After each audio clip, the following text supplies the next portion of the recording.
रही है, क्या तैयारी है, आपदा विभाग क्या कर रहा है, ये प्रश्न हमेशा आपके मन में उठता था। लेकिन आपदा विभाग पहले से ही तैयार है।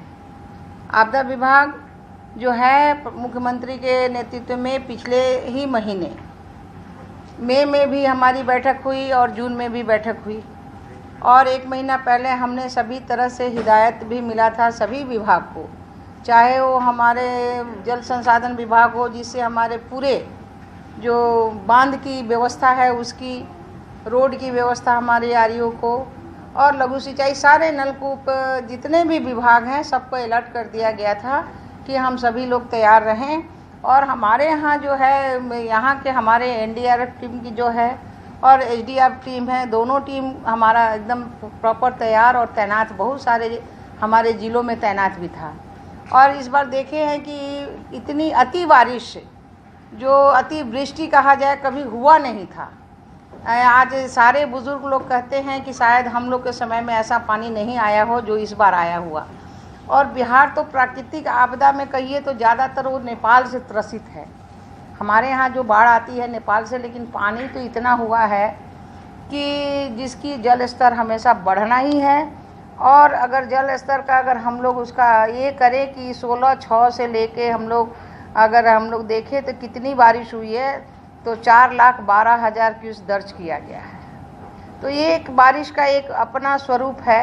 अब जब जल स्तर बढ़ता है तो नदी का जो हालत होता है ज़िलों में, जैसे पूर्वी चंपारण है, पश्चिम चंपारण है, क्योंकि नेपाल की नदी तो वहीं से गंडक निकलती है, तो वहाँ से अगर आता है तो आपको पश्चिम चंपारण, पूर्वी चंपारण और सारण, सभी उसके निचले इलाके जो हैं वो पानी से भर जाते हैं।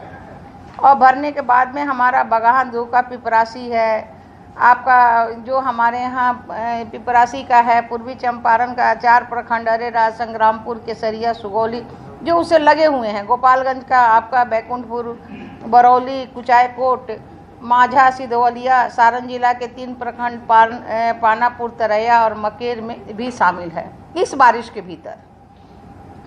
तो इसलिए इसमें जो है सारे हम लोगों का काम भी चला है, और उसको निपटने के लिए राहत बचाव कार्य भी हमारा एनडीआरएफ की 2 टीम जो है, एसडीआरएफ की 1 टीम जो है पूर्वी चंपारण में, गोपालगंज में आपके 1 टीम, सारण में 1 टीम, पूर्वी चंपारण, पश्चिम चंपारण, सब में हैं। सारे लोग मिलके काम किए हैं। हमारे जो नाव पहले से ही हम सुरक्षित कर रखे थे कि नाव का हम पैसा भी दे दिए थे, उनका मालिकाना जो होता है हम रोज़ के नाम पर तय भी कर लिए थे कि 3 महीना के लिए हमारे पास रहेगा।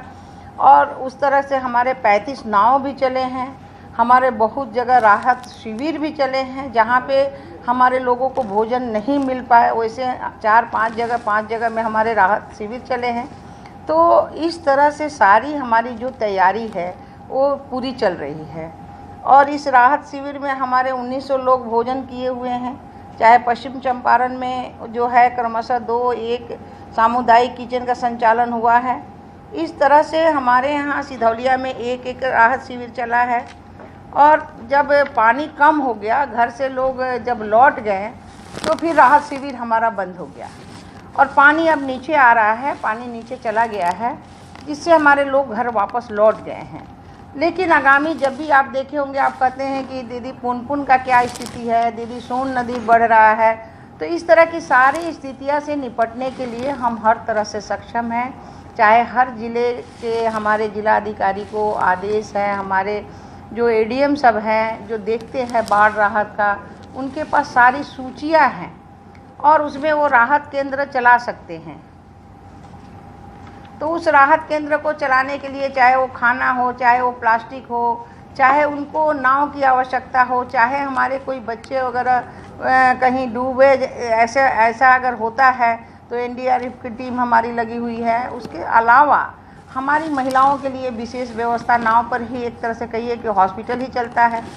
और हमारे एनडीआरएफ के जो ये है टीम है, उनको बचाव के लिए पिछली बार आप देखे थे कि प्रसव भी कराना है तो बेचारे सब लेके आके और उनको सुरक्षित स्थान पर हमारी सारी मेडिकल टीम, सारी मेडिकल व्यवस्था है, हमारी दवा हमारी सारे स्कोर किया हुआ है कि जिस ज़िले में जितनी दवा की आवश्यकता पड़ेगी वो दवा भी हमारे पास है, पशु चारा भी है, सबका हमने आवंटन कर चुके हैं और सब जगह लोग रेडी हैं कहीं भी बाढ़ आएगा उसे निपटने के लिए हम सभी लोग तैयार हैं और बिहार की सरकार तत्पर होकर काम करती है। पिछली बार भी आप देखे होंगे और हमेशा बाढ़ की तैयारी पहले से ही होती है, आपदा विभाग पहले से करके रखता है और हम मौसम के अनुसार में हम पहले भी अलर्ट कर देते हैं कि ये पानी आने वाला है, क्योंकि भारत सरकार का जो मौसम विभाग है जो पूरा अनुमान लगाता है उस अनुमान से हम जो है पहले ही तैयार कर देते हैं। जैसे पिछली बार हुआ जो अतिवृष्टि 3 दिन जो आप देखे होंगे, जो झड़ आने यास आने वाला था, यास का हमने अलॉट कर दिया था कि भैया ये चार दिन जो यास रहेगा इसमें आपने जो भी अनाज पानी है अलग, कोई बाहर ना निकले,